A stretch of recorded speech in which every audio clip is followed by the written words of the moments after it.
Hello and welcome into the ReMix, a mix of entertainment, lifestyle, and community news. I'm Breanna Pitts. This weekend, music legend John Oates is making stops in New England as part of his latest tour. He'll be making stops in Beverly and Nantucket for an evening of songs and stories. We had the chance to catch up with him ahead of his performances. I have an acoustic quartet, amazing musicians, for a four-piece group. It's really like a living room. I tell stories about how the songs were written, some backstories about, where they came from. And it's really a kind of a retrospective of my musical life.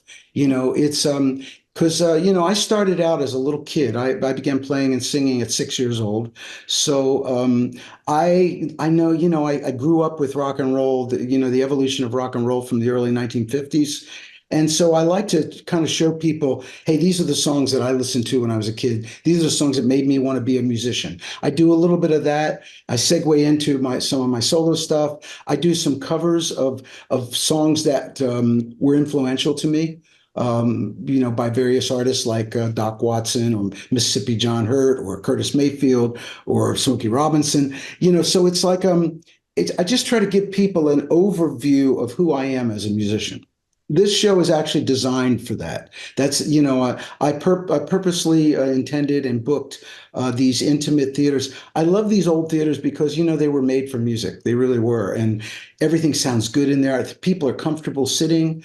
It's a comfortable environment. It's not a club where everyone's standing and, dancing. It's not that type of thing. It's definitely a listening show. And really, I like the idea that for an acoustic group like we have, we want each instrument to sound really, really good. So it's really about quality. It's about, and also, it's very important to me that I'm kind of waving the flag for playing live. You know what I mean?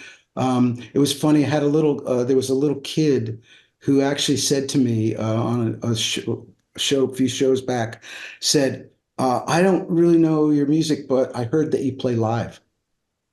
And I was like, yeah, we actually play our instruments. How's that for a concept? But think about it though. I mean, I don't put that down. Our younger generation has grown up with, the acceptance of the fact that people sing to tracks, that they auto-tune their voices, that, there's a lot of artificiality in music. And I think it's unique especially when someone on a younger generation wants to experience real musicians playing real instruments. So that's what we're all about.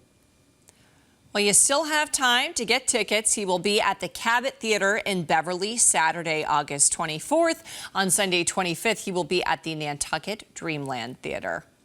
Well, the calendar may still say August, but right now you can feel fall in the air. Will the fall colors follow? WBZ meteorologist Jacob Wyckoff shows us what foliage fans can expect to see this autumn. Let's just kind of rip the Band-Aid off. Let's just get right to it. Is this year going to be a good year? It looks like a good year. This is Jim Salge, a writer for Yankee Magazine. His annual fall foliage forecast was published yesterday. We love fall foliage in New England, and there's a reason why people come from all over the world to see it. It's consistently a great display. And boy, this season may be a busy one. Multiple factors are coming together for what Jim says. I think it's going to be a pretty good year. Things like El Nino, La Nina are really important towards fall and winter New England weather. We're going to be in a neutral pattern. Last year was El Nino. It was very warm. The last 3 years before that were La Nina. So we haven't had a real neutral, normal year in a while. We hope that brings early cold fronts in, kind of has a normal progression of fall. Jim also points to other plants having a good year as a benchmark for foliage. The hydrangeas this year were really bright because they had a few bad years. We had a really good growing summer. The trees didn't put a lot of energy into seeds and fruit this year. They had a really bad year last year, so a lot of energy is going towards growth and repair this year. So we really feel good that the trees are healthy going into fall. If there was one thing Jim is cautious about, it's about last year's mold and the lack of winter cold that could dampen the experience. It was a really mild winter, and a lot of those spores are still at the base of the trees. If it stays wet, some of them can activate. We really don't think it's going to be as bad as last year, though. Jim thinks this season could start a bit early this year, in northern New England as early as late September. Then you really have 4 or 5 weeks for that wave of color to move towards the coast and south before ending in Boston. Are there any of your favorite places, maybe locally here in Massachusetts, but also across New England? Sure. I think one of the best underrated place to go leaf peeping is downtown Boston. You have so much greenway, green space. You have trees from all over the world.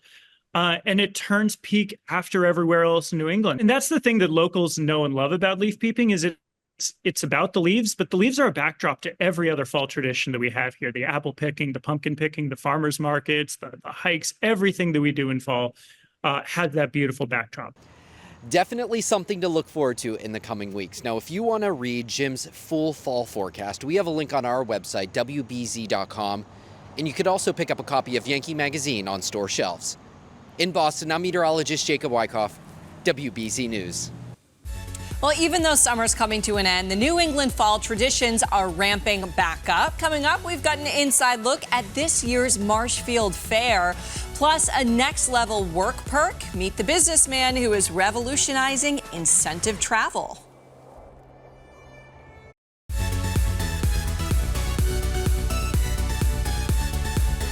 Well, it is a unique way of attracting and retaining employees by offering one-of-a-kind travel experiences. WBZ's Paula Eben finds out more about incentive travel. And joining me today is a man who knows all about this, Eric Czerlonka of Czerlonka Event Design and Management. Thank you so much for coming in to talk with us. Thank you for having me. I'm thrilled to be here, yeah.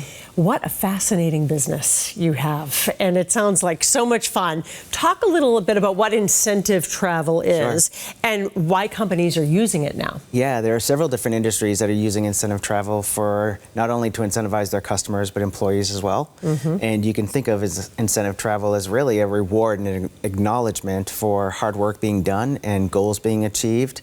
So there are a lot of different ways to incorporate it into a structure of a company. Yeah. Why do you think companies are shifting their focus to recruitment? And do you think this is an effective tool in giving someone a whole compensation package? Yeah, I believe it is. I think, especially a lot of times the incentives are geared towards goals, always geared towards goals, whether they're selling goals, employee retention goals, they could be really tied back to anything. So I think when you're talking about, especially salespeople are driven by goals in general. Yes. And not only, with any kind of incentive packages that are financially rewarding, you have an opportunity to travel somewhere around the world and experience it in a way that you wouldn't be able to experience it most likely on your own. Sure. So one of these trips is something that your top salesperson in the company might earn, or somebody who's done really, been there 25 years or what have you, but it's not just a trip. Like, talk about what you've curated for them so that when they win a trip somewhere, it is really spectacular. The way that I approach every one of these opportunities to go somewhere, regardless of the destination, it is about looking at it from a way that, as a traveler, you might be able to go visit Italy, to Sicily or Greece or any of these wonderful locations that I get to explore. And you would know by doing some Google research exactly what you should see and what you should do, and you might have a checklist. My goal is to take that checklist so that you can accomplish those things, but then elevate the entire experience. So where can I get you, or where can I get my clients that they wouldn't be able to get into themselves? So give us an example of what is the coolest trip you would say you've ever planned, and what made the experience so unique? Yeah, I think one of the coolest ones was actually going to Rwanda, which we just talked about briefly, but to trek gorillas. That was something that was really unique. And what made it different was we had the ability to select which gorilla family we were going to track and how far we were going to go for it. So we spent 2 hours trekking just to get into the gorilla's nest of a family that had everything from a silverback down to a tiny baby gorilla. That's amazing. And that's something that someone just would not be able to arrange on their own. Right? Probably involves government agencies. Right. And you could, but the normal traveler too. I mean, they might be able to arrange something like that, but the cost associated with it when you're not dealing with an entire group can be a bit of a setback. Of a setback. What is now that COVID is over and people are really embracing traveling again, you are the expert. So what is in your suitcase when you travel? First of all, I have to ask, because my husband has a rule, do you ever check? I am never allowed to check. We like to try to just carry on. I rarely ever check. Interesting. Yeah. So you really just keep the essentials. I do, but I travel and here are my secrets. Well, they're not secrets because people do them all the time. I roll everything. I roll everything into a carry-on. I can literally get at least 4 days worth of clothes and maybe 3 different pairs of shoes or something in there. Sneakers, dress shoes, whatever. Basics. Basics, yeah. I get all that in there. And then the one thing that I always travel with, you're about to ask me that, is it's a Snap cordless charger that I travel with, but it also comes with all the international adapters, and it's all nicely packaged. So I just make sure I have that as well. That's What's the biggest mistake you see people making when they travel? Just bringing too much stuff? Bringing too much stuff. Yeah. It really can set you back, and it depends. You know, when we're traveling in certain ways, we're oftentimes using smaller helicopters, charter planes, things along those lines that can limit you to the amount of luggage you're able to bring. Yeah, you don't all of a sudden you show up with 10 suitcases and you can't bring it all.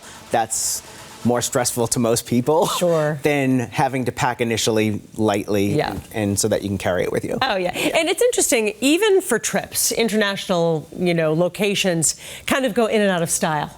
And we were saying a few years ago, it seemed like everybody was going to Barcelona. Now it seems like Portugal. What are the top travel spots for this fall? Yeah, I think that we're looking at Sicily is one of them, which I'll be going to next week. It's just become extremely popular, and I think of all the places that you would typically go to in Italy. And you were saying that show, The White Lotus, really kind of set this off, right? It really did, yeah. The last couple of years has really changed tourism for them, and people want to go there.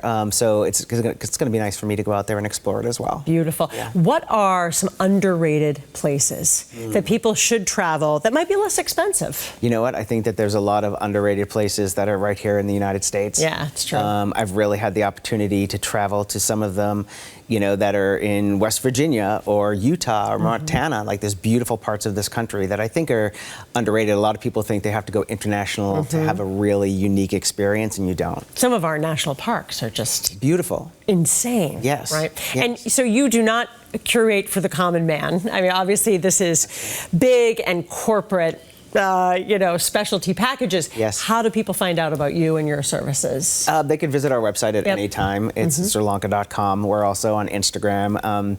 We've been posting a lot recently of my trips and my travels and my experiences. And then also on our website, we have a whole video series called Your Invitation to Be Inspired. And they're 3-minute highlight videos of all the travels I've done around the world. So they can find information there, and of course, LinkedIn. So exciting. Eric Czerlonka, thanks so much for coming. Thank we you. appreciate it. Pleasure meeting you. Enchanté. Have a great trip to Sicily. Thank you very much. That was not the correct, I should say ciao. But Ciao. Enjoy Sicily and have a great trip. Thank you so much. Thank you. On Labor Day weekend is just around the corner, and if you are not feeling the grill, there is plenty of opportunities for some good food. Coming up next, we are getting a sneak peek at the feast that is coming to Boston's North End. We're going to tell you how you can go for free.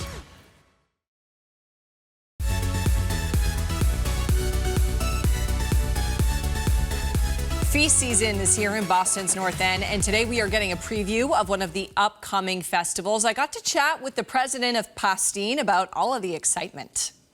Here with me today, we have Mark Tosi. Mark, thanks so much for being here. My pleasure. Thank you. We are so excited to have you, and you brought all of this lovely food. So you are part of the group that is bringing back the San Gennaro Feast. So first of all, this is different than kind of what people are used to maybe with the feast. What makes it different? What makes it unique? Well, the San Gennaro Feast is really a food festival, where the other festival has many other elements to it, but this is going to be all about food, and with Italian music and wonderful wine and a beer garden and a martini bar. Oh. And it's just going to be more a gastronomic event that's not quite typical of the North End. Sure. So we are just focusing directly on food and drink with this feast. Okay. Yes. I like it. I like your style. All right. So one of the supporters of the feast this year is the North End founded Pastene. And we have some of the staples here with us on the table that you see. And Pastene is special to you. This is a part of your family. Pastene's been in my family for 150 years. It started in the North End on Fulton Street. It started as a pushcart, and then first opened its office, as we said, 150 years ago. And we're very proud to be a sponsor here to celebrate the North End and be a part of it. You said your 5th great-grandfather? Yes. I mean, what do you think he would think of this today? This is amazing. He would be absolutely amazed. it started out really with olive oil, and now we have 150 different products in the grocery stores. So incredible. And we were talking about this, and a lot of that is imported from Italy. Most of it, yes. Amazing. Okay, so tell us what we're looking at today, because you brought with you some things that people are going to be able to try at the feast. Well, because there's going to be over 24 restaurants at this event, there's going to be all types of Italian food, where we have meatballs here, antipasto, and we have a caprese salad, which are going to be very typical of the foods that are being served. Sure, yeah. What's your favorite? Just curious. What's your go-to North End meal dish? Probably pasta with a matriciana. Oh, okay. Yeah, so is that like a ham? What is that? It's got, usually, yes. It's got prosciutto, or you know, a style of bacon, a little bit of spice, and red tomato sauce. It's wonderful. See, I know some Italian words. Not bad. I got a couple of things. Okay, so and you said these are the meatballs, right? I thought these were arancini. They are huge. Those are rather big meatballs, aren't they? Oh my goodness. Yes. It looks so delicious. What else can people expect at the festival? You said there's going to be live music. There's also a mass too. So there's a few different things going on. Yes. Well, first there's going to be over 24 restaurants. For example, there'll be Brico. Il Panino will be there, Mare. The different music will be Salve, France Di Gilo, and it's live music too. Live music every night. So great to like be in the North End. And it's going to be very festive. Listen to the live music. In your opinion, what makes this feast so special? Why is it special to you? Just because it's going to be a smaller style. There's going to be a special mass on Sunday, followed by the procession, and then the feast will continue. And I just think it's going to bring families and all types of people together. That's going to be really special. Yeah, maybe a little more like homey and not so big, right? Maybe a little bit more intimate. This is going to be much more intimate. It's going to be in the Paul Revere Mall, which is a wonderful park right off Hanover Street. Yes, and for people who live in the North End, they know that as what? The Prado. The Prado. Very well. Yes, so that's where to go. Just remind people the days that it's happening and how they can attend. This is Labor Day weekend. It's going to be Friday evening starting at 5, and then Saturday, Sunday, it's going to begin at noon. That goes until 9 o'clock at night, free of charge. And they're basically asking for no backpacks and come enjoy yourself. Okay, awesome. Thank you so much, Mark, for coming in. This all looks wonderful, and can't wait to check out the feast. Thanks for having me. Well, it is a sign that summer is winding down and the excitement for fall is ramping back up. Next on the ReMix, the annual tradition coming back to Marshfield.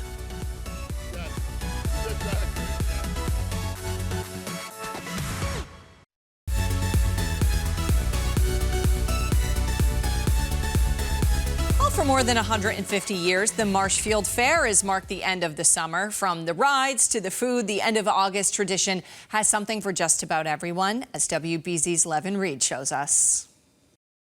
Well, it's 10 days of family fun. It includes food, animals, the love of animals, and flowers. It includes rides. We are talking about the Marshfield Fair. They even have a demolition derby here. They have something for everyone. That's awesome. For 156 years, the Marshfield Fair has brought smiles to all who attend. We have a lot of fun doing it. We have a good group of people that are directors that run different areas. Everybody has a good time. We try not to fight too much. And nothing should surprise you when you show up here, from taking part in a demolition derby. It's a great show for all the family and kids, and it brings everybody together, and what a crowd it puts on, and it's just one of a kind around this area. By the way, the umbrella is not part of the undercoating package of the WBZ vehicle. We also stumbled upon a room full of crafts, quilting to your heart's content. From there, I found out something about myself. And I'm gonna try and feed this baby goat. Grab her legs. Grab her legs? Yeah, okay. This is going smoothly. I'm not a baby goat whisperer, but those involved here at the 4-H are fabulous at teaching those who come in and want to learn. You know, we get all educating the public. We have the poultry area educating the public. We got the goats. We got the cattle. we got the milk and the baby goat, which is not going as easy as you thought it would. Fun fact, baby goats wiggle a lot. You know, it's always nice to end any trip to the fair at the flower show. What is it like to see people grow this in their yard and then bring them in and they're just so beautifully taken care of? It's wonderful fun to have everybody participate here at the fair. And they're so excited. They just want to come back and see what they did, if they placed, if they didn't place, what they can do for next year. Honestly, feeding Snoopy is more my speed. Did we just become best friends? I think we did. At the Marshfield Fair, I'm Levin Reed, WBZ News. Well, thank you for joining us on the ReMix. We'll be back next week with more community, entertainment, and lifestyle stories.